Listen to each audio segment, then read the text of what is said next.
La lecture que je fais de ce conflit casamassais est que nous sommes aujourd'hui à une phase qui est beaucoup meilleure sur le plan de la stabilité qu'avant, quand ça a commencé en 82 et quand aussi nous y étions. Donc, je vais vous dire que les choses ont bougé positivement. Et c'est visible pour moi, c'est visible pour la population qui a repris ses activités en grande partie. Et on a vu les déplacements, les mouvements, les activités s'y passent plutôt normalement. Bien sûr, on veut toujours que ce soit beaucoup mieux, mais ce que je veux dire, c'est que ça va bien, quoi, ça va actuellement. Le Sénégal a décidé, dès le début de ce conflit, de ne pas utiliser une force excessive, parce que on a toujours jugé que c'était des frères égarés. Nous souscrivons à cette approche que l'État sénégalais, le grand E, a eu dès le début, en répondant aux griefs des insurgés, pour quand même accentuer le développement de la Casamance, et aussi aider à rapprocher les gens de par la similitude de culture, la similitude, notre appartenance commune au Sénégal. Donc on a vu tous les efforts à Foundiougne 1, 2, on a vu aussi les dialogues qui ont été mis en place par les orateurs, les marabouts, les communautés sérères, tous.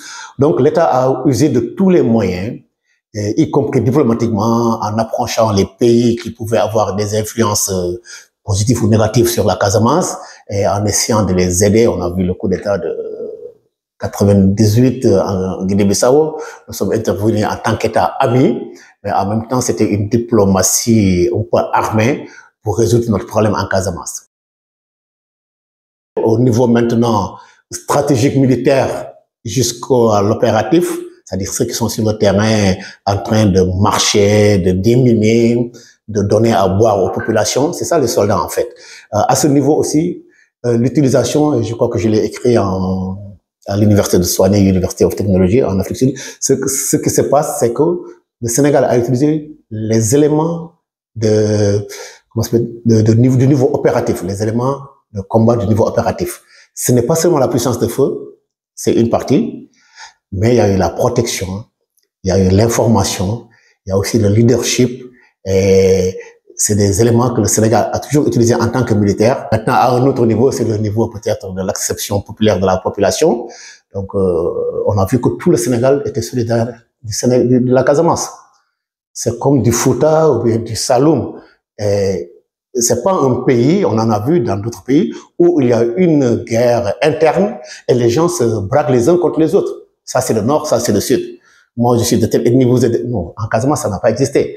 Mes soldats, je peux dire que peut-être 25% de mes soldats ont eu à se marier en Casamance.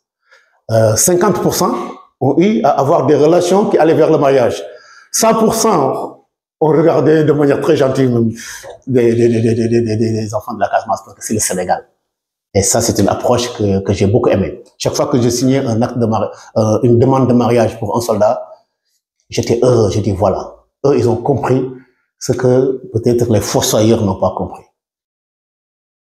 Je ne peux pas le jurer, parce que ceux que j'ai vu gérer quand j'étais là, voilà, c'est des gens, je crois, qui nous ont amenés à la fin de ce conflit. C'est un général, moi je suis un jeune, un général jeune, peut-être je suis un lieutenant-colonel, mais le général Kandé, en tant que militaire, c'est mon frère d'armes. Nous avons travaillé ensemble, mais si vous me parlez du général Kandé, vous me parlez de politique, je ne parle pas de politique, moi. Parce que si j'ai annoté quelqu'un très bien, c'est des gens que vous ne connaissez pas. Parce qu'ils n'étaient pas dans les radios, ils ne sont pas dans la politique. Et voilà, eux, ils sont meilleurs que moi.